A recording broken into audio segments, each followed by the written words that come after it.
Let's do this! Game! Wala ba? Napakasimple. Wala tayo dito ngayon kung walang pera to. Bakit ko continuous na ginagawa to? Yes, sustainable kasi yung kita at dire-diretso siya. Dalawa, laba and bawi. Laba, dahil na-experience ko siya even before the pandemic. The fastest return of investment experience is 6 months. Bawi, kasi hindi lahat kasi ng magiging laundrypreneur is magkakaparehas ng skill set or ng mindset. So, iba-iba tayo ng approach. Negosyo pa rin to, pwede kang kumita. Pwede kang hindi kumita. So, basically, laba and bawi dahil any business can make or break you. That's true. Kasi during my first 10 laundry shops, ako mismo naghahanap ako ng way para ako yung magiging tao or reliever sa mga tao ko. In each laundry shop, meron akong sariling organization ng mga tatay. Most of the time talaga, it always starts kasi na ano yung dahilan mo kung bakit nandito ka at naglalaba. Maraming beses nautusan talaga ni Mrs. Laba, masasabi ko it's a very good sustainable business. Nagiging siyang passive if you only have the structure. Now, if you find the right partner like Buddha Crave always share the structure. If you have a good business structure, then your business will become a passive income. But if you don't have a good structure, then you will be a slave of your own business. Bawi. Ang bawat tao, iba-iba tayong backstory. Nag-start ako sa wala. Nag-start ako kung ano lang yung kaya kong maibigay. Nag-start ako as a full traditional laundromat with one machine. Paulit-ulit ko siyang ginawa hanggang sa makaipon ako. Umutang ako, naglakas ako ng loob para makapagbili ng isang set ng machine ng LG. Simula na nagbago na yung buhay ko. Less than $500,000, may laundry business ka na.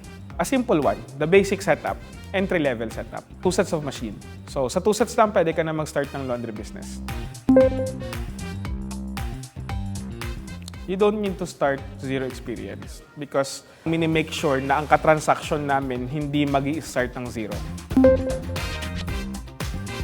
Wala naman iba eh.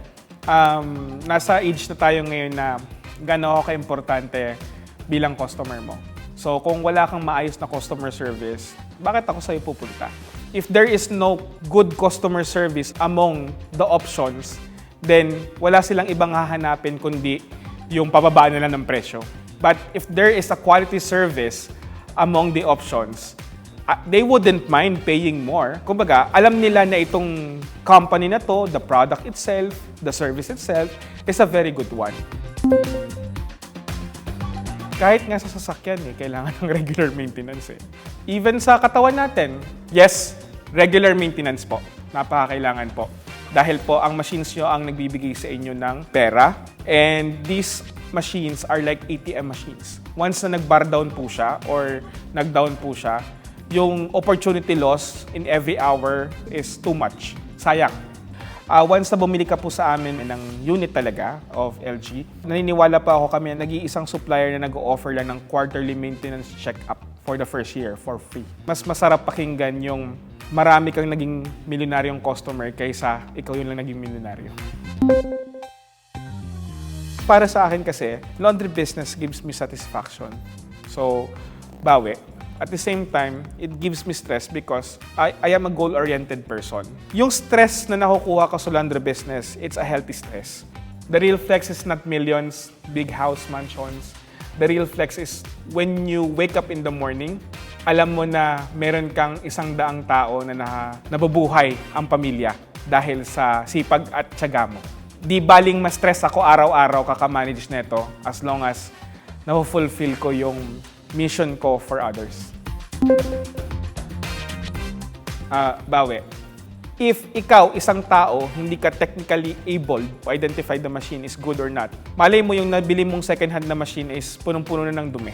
So, dapat kalinisan tayo. We'll make sure that every bit of it is good and clean.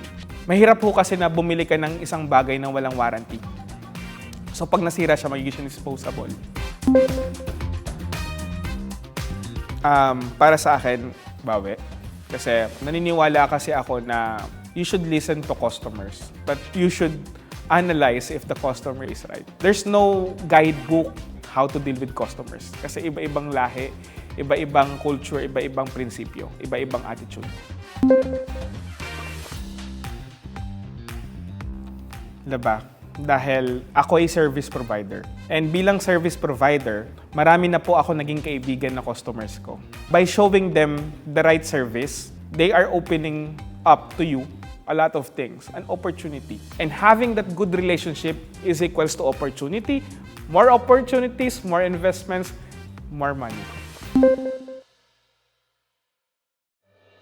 Madami. Unang-una sa pamumuhay pa lang.